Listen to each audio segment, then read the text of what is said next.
দেওয়ার মতো তাও কিন্তু নয়, 1300টা ট্যাঙ্ক রয়েছে ইসরায়েলের কাছে। এরপরে চলে আসছে সাজওয়াজান কার কাছে কটা রয়েছে। এবারে যদি আমরা ইরানের দিকটা যদি আমরা দেখি, তাহলে ইরানের দিকটাতে দেখুন এখানে কিন্তু দেখা যাচ্ছে যে 65,825টা রয়েছে ইরানের ক্ষেত্রে। এবারে যদি আমরা একদম উল্টো দিকটা দেখি, অর্থাৎ আমরা যদি ইসরায়েলের দিকটা দেখি, তাহলে কিন্তু সেখানে দেখা যাচ্ছে 35,985টা রয়েছে সাজওয়াজান ইসরায়েলের কাছে, এবং সেই জায়গাতেও কিন্তু অনেকটাই কিন্তু এগিয়ে রয়েছে ইরান। এবারে চলে আসছে তারপরে হাতে টানা কামান, অর্থাৎ যেটাকে বলা হয় টোট কামান, সেই হাতে টানা কামান কার কাছে ঠিক কটা রয়েছে। ইরানের দিকটা একটুখানি ভালো করে দেখুন। ইরানের দিকটা যদি আমরা দেখি 2070টা, অর্থাৎ অনেকটাই কিন্তু বেশি, কারণ ইসরায়েলের সংখ্যাটা আপনারা ইতিমধ্যেই দেখতে পাচ্ছেন। ইসরায়েলের সংখ্যা যেটা দেখা যাচ্ছে 171টা, অর্থাৎ এই 2070-এর সঙ্গে মাত্র 171টা এই টোট কামান লড়াই করতে পারবে কি, এই প্রশ্নটা কিন্তু থেকে যাচ্ছে, কারণ এই টানা কামানের দিক থেকে অনেকটাই সংখ্যা এগিয়ে রয়েছে হচ্ছে ইরান। এরপরে চলে আসছে স্বচালিত কামান। এই স্বচালিত কামান কার কাছে ঠিক কটা রয়েছে। এবারে যদি আমরা ইরানের দিকটা দেখি, অর্থাৎ যদি আমরা যুদ্ধক্ষেত্রে নিরিখে দেখি, তাহলে এই স্বচালিত কামান যারা নিজে থেকে যে কামান চলতে পারে এমন কামান 392টা রয়েছে, অর্থাৎ এই কামান যুদ্ধক্ষেত্রে ভীষণ ভীষণ গুরুত্বপূর্ণ। অন্যদিকে এবার যদি আমরা ইসরায়েলের দিকটা দেখি, তাহলে চলে আসছে 352টা।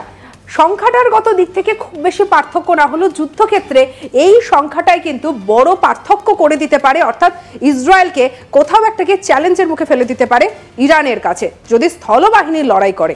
এরপরে দেখুন কি কি রয়েছে।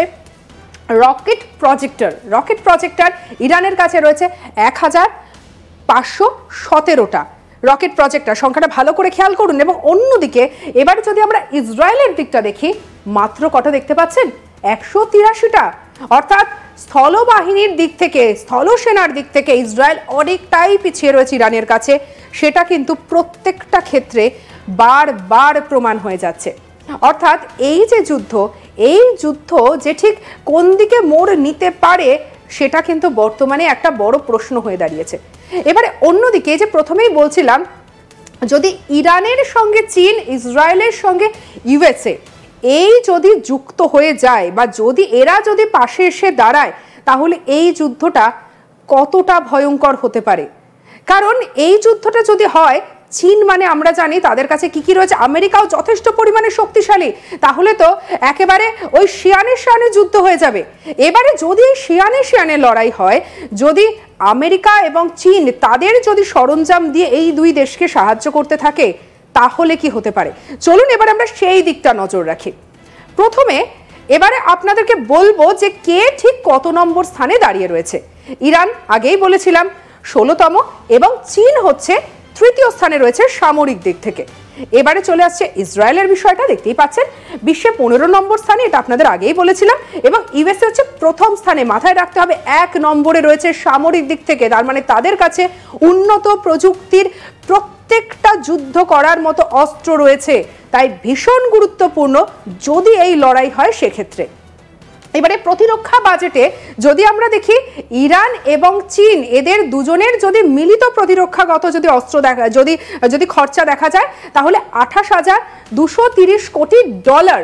এবং অন্যদিকে যদি আমরা ইসরায়েলের দিকটা দেখি, ইসরায়েল এবং ইউএসএ এদের হচ্ছে 92,550 কোটি ডলার। অর্থাৎ এই যে সংখ্যাটা আপনারা দেখতে পাচ্ছেন, এই সংখ্যাটা কিন্তু অনেকটাই বেশি থাকছে। এরপরে চলে আসছে, চলুন এবারে আমরা পরপর ধাপে ধাপে দেখতে থাকবো কার কাছে কত সেনা রয়েছে, সক্রিয় সেনা কত রয়েছে। চলুন এবার সেটা দেখি। সেনা সংখ্যার হিসাব যদি আমরা দেখি, তাহলে দেখা যাচ্ছে যে চীন এবং ইরান এদের কাছে রয়েছে 32,15,000 সংখ্যাটা। এবার যদি আমরা উল্টো দিকে চলে আসি, ইসরায়েল এবং ইউএস এর দিকটা, তাহলে কত দেখতে পাচ্ছেন, সংখ্যাটা কিন্তু অনেকটাই কম, 19,98,000। এই যতই আমেরিকা অনেক বেশি শক্তিধর হোক না কেন, এই ম্যান পাওয়ার কিন্তু ভীষণভাবে গুরুত্বপূর্ণ, এটা মাথায় রাখতে হবে। চীনের ম্যান পাওয়ার কিন্তু অনেকটাই বেশি, এবং এই বেশি ম্যান পাওয়ার এবং এই ডাবল ম্যান পাওয়ারই কোথাও গিয়ে যদি লড়াই হয়, যদি মুখোমুখি সংঘাত হয়, তাহলে আমেরিকাকেও পিছনে ফেলে দিতে পারে।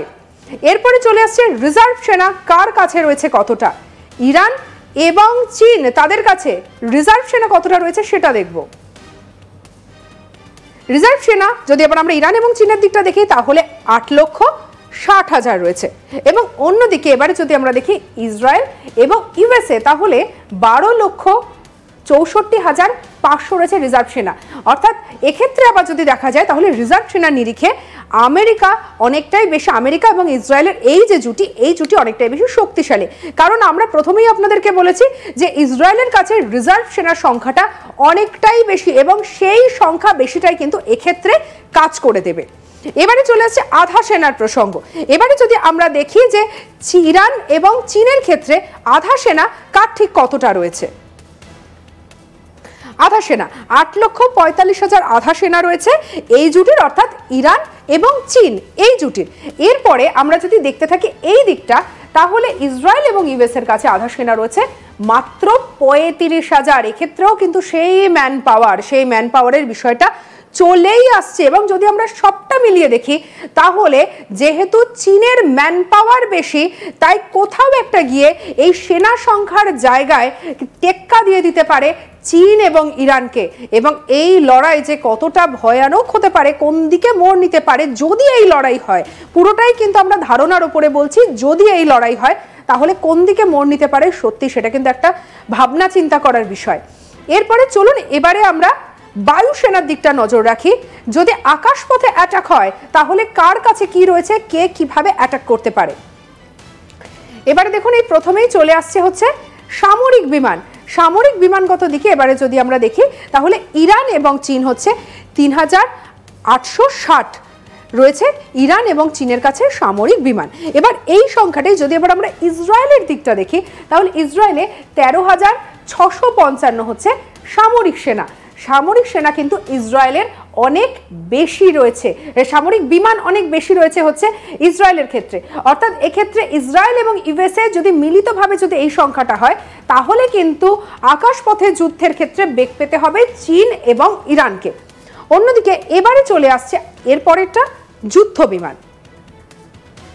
যুদ্ধ বিমানের দিকটা এবার যদি আমরা দেখি ইসরায়েল এবং চীনের কাছে যুদ্ধ বিমান রয়েছে 1,400টা, সংখ্যাটা হচ্ছে 1,400। অন্যদিকে যদি এবার আমরা দেখি ইসরায়েলের দিকটা সংখ্যাটা কিন্তু বলা যায় প্রায় দ্বিগুণ, 2,300, প্রায় দ্বিগুণ রয়েছে যুদ্ধ বিমান ইউএসএ এবং ইসরায়েলের কাছে। অর্থাৎ আকাশপথে যদি অ্যাটাক করে তাহলে এই সংখ্যাটা ভীষণ ভীষণ গুরুত্বপূর্ণ হয়ে দাঁড়াবে। অন্যদিকে অ্যাটাকিং বিমান কার কাছে কটা রয়েছে সেটা এবার দেখি। এবারে দেখুন ইরান এবং চীন তাদের কাছে অ্যাটাকিং বিমান হচ্ছে 392টা। অন্যদিকে যদি আমরা ইসরায়েল এবং ইউএস এর দিকটা দেখি তাহলে সেই অ্যাটাকিং বিমানের সংখ্যাটা হচ্ছে